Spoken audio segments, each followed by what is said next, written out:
Jimmy Butler's return to the lineup after missing a game due to back spasms saw the Dubs rebound from a rough down-to-the-wire L against Philly to take down the Charlotte Hornets on the first night of a back-to-back.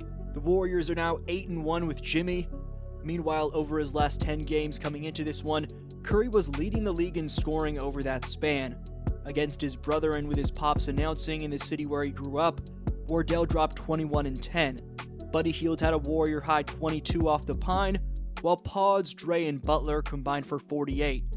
The Dubs now get set to take on the New York Knicks on Tuesday night in what'll be a tough back half of this doubleheader, but let's look at what happened in Golden State's most recent outing. While the Warriors have an aging core of Stephen Curry, who's on the verge of 37, Draymond Green, who turns 36 on Tuesday, and Jimmy Butler, who turns 36 later this year, the Dubs aren't in any position to be resting their top dogs on the second night of back-to-backs. Finish, including back-to-backs. Well, Steph's in a great place right now. His knees are doing much better than they were a couple months ago, so that's a great sign. Draymond seems to be in a good place. Obviously, with Jimmy the other night missing the game, who knows? We'll see how he comes out tonight. And every game's different. You just don't know. So I don't want to make any predictions for tomorrow, but I can tell you we got nothing planned. We want everybody playing and going, and there's an urgency to everything we're doing, and we're at a point in the season now where we feel like we've gotten through some difficult stretches with some of those guys, on an individual basis. So hopefully they'll stay healthy and we'll be able to play every night. Steph declared the other night his final dunk ever. Are you happy that he's done? He told me he saw an angle of it from underneath the basket. He saw me in the background doing this total body language thing, like sticking my leg in the air, like please make it type thing, and he was cracking up laughing. It's I don't even remember doing that, but as soon as I saw him go, I'm just shaking my head, like please don't do this. I think it had about a 50-50 shot of going, maybe 40. He squeaked it over. He did, but I've seen him miss those. And it's, we needed that hoop. Yeah. The thing I always say about Steph is you can't have it both ways. You can't have him just toe the line and do everything, exactly how you want him to do it, and then also expect him to hit 38-foot fadeaways with the game on the line. So I love Steph's audacity. You got to live with some moments like that. Fortunately, he squeaked it in. Will there be any restrictions on Jimmy tonight? Not that I know of, but I haven't talked to the training staff about it, and obviously we'll see how the game goes. First quarter in Charlotte opened with Jimmy Butler hitting an open mid-range jumper, and Steph contesting a Josh Green jumper. Moody would drop home this floater. Mark Williams answered by scoring inside. Watch Butler's defense in transition to force this Charlotte turnover.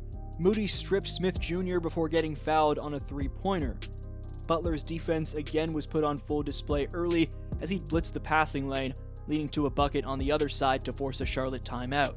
Curry would warm himself up with a mid-range jumper, then come off another screen to hit this triple. Curry proceeded to set up GP2 in the corner, who had all day to let it fly. Payton flew out to contest Bridges and force the miss. Draymond found Curry on the inside. Green would drop home the floater, and the Dubs had a 12-point lead. Payton II dropped home an off-balance transition lay-in. Kevon Looney clamped up the interior in beastly fashion. The defense Podziemski plays on LaMelo Ball on this possession eventually leads to a miss. For Charlotte, though, 2024's sixth pick from France, Intejane Salon, hit his third triple of the quarter to make it a 7-point game. Second quarter featured Draymond poking away this should-have-been steal directly into rookie Quentin Post's grill. 3 defenders crowd LaMelo on this possession to force a Hornet turnover. The Hornets left Draymond open and Green made them pay. Draymond then flew out for a typically brilliant contest. The Dubs, however, allowed Miles Bridges to sneak in for this and one, making it just a 4-point game. Payton II flew down for this right-handed lay-in before flashing the too small celly. Post would stand tall to reject this shot, leading to a Buddy Hield lay-in to force a Hornet timeout. Post then broke up another play, leading to another Buddy Hield lay-in. Continuing to unlock Curry, Post spaced out the floor for this triple before swinging it to Buddy Hield. Curry then found GP2 on the roll. and sauced up Josh Green before finding post for the triple to force another timeout.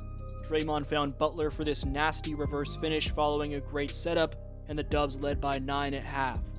Third quarter opened with Draymond getting downhill, then forcing a miss on the other side.